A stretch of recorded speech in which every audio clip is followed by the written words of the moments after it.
Hey, it's Tucker Carlson. Belmont Hill is a small private school outside of Boston. It's not famous for its athletics. The school's mascot isn't even an animal. It's an 18th century navigational tool, the Belmont Hill Sextants. Doesn't even make sense. So when it comes to sports, Belmont Hill is not trying very hard. But the school's athletic program can claim at least one important footnote to history. In 1975, its football roster contained two names that you will recognize even now, Mark Milley and Richard Levine. Milley is now the chairman of the Joint Chiefs of Staff. Levine, of course, is our country's most famous admiral. Both transitioned late in life into overweight middle-aged women. Both wound up working as high-level officials in the Joe Biden administration. Their teammates at the all-boys school in Boston probably wouldn't have predicted any of that. Here's what Rick Levine looks like now from a video he just posted on Instagram.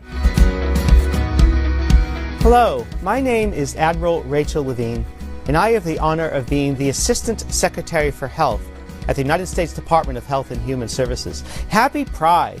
Happy Pride Month, and actually, let's declare it a Summer of Pride. Happy Summer of Pride. Happy Summer of Pride! Rick Levine is so darn proud he'd like to tell you about it all summer and possibly into the fall. He's got a lot to be proud of. What specifically, you ask?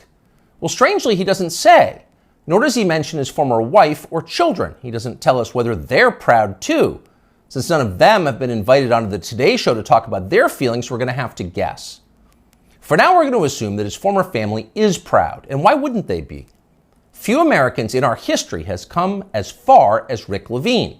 Here's a fat guy in a Halloween costume who somehow became a federal health minister. Not a small thing, you try that. Not too long ago, this same man was a married pediatrician with kids, lecturing about eating disorders at Penn State. Now he's emerged as a path-breaking Lady Admiral with medals on his chest. And he did all of that without winning a single naval battle, or even being female. It's pretty inspiring. What we have here is living proof that in this country, you really can be whatever you want to be. If Rick Levine can become Admiral Rachel, why can't you be Napoleon? Or Lord Mountbatten, the last Viceroy of India. Ever see that guy's uniform? Or why not Shaka, the legendary Zulu war chief? You could bring your assegai and leopard hide shield to work at Deloitte and no one would be allowed to say a word about it. The HR department would have your back. Unfortunately, you can't actually do any of that. The point of Rick Levine's amazing transformation is not to free you from the inflexible husk that you were born in so that you can be more fully yourself, whatever you decide that is. No, that's not the point. Rick Levine's personal journey has nothing to do with you. It's about him. It's his journey. Your fantasies about becoming something totally new and different have not been approved yet. In fact, they're weird. Shaka, the Zulu war king? Come on, that's racist. Shut up and be proud of Admiral Rachel. I, Rachel L. Levine. She's the one who has smashed glass ceilings. You just got some kind of weird fetish. So actually, now that we're saying this out loud, it's pretty clear that Rick Levine has no interest in liberating you from anything.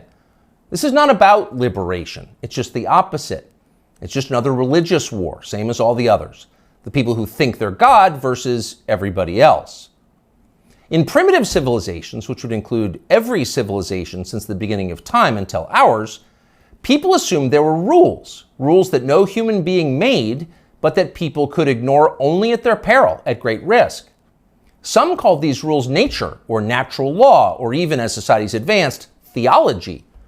But most of the time, people didn't call them anything. They didn't have to. There wasn't a debate about whether the rules were real. People assumed there were consequences to pretending that you were God. They thought Sodom and Gomorrah were real places. They were destroyed for disobedience. They imagined the same thing could happen to them. Not anymore. Rick Levine doesn't worry about being punished by forces he can't see. He knows he's in charge. He makes the rules. He sets the limits. Reality is what he says it is.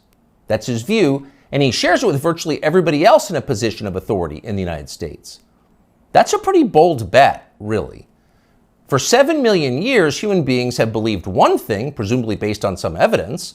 Around 2015, they became convinced of something completely different. Are they right? It feels like we're going to find out soon. Younger people say the news is full of lies. Kennedy's motorcade. 239 people. Cell death of Jeffrey Epstein.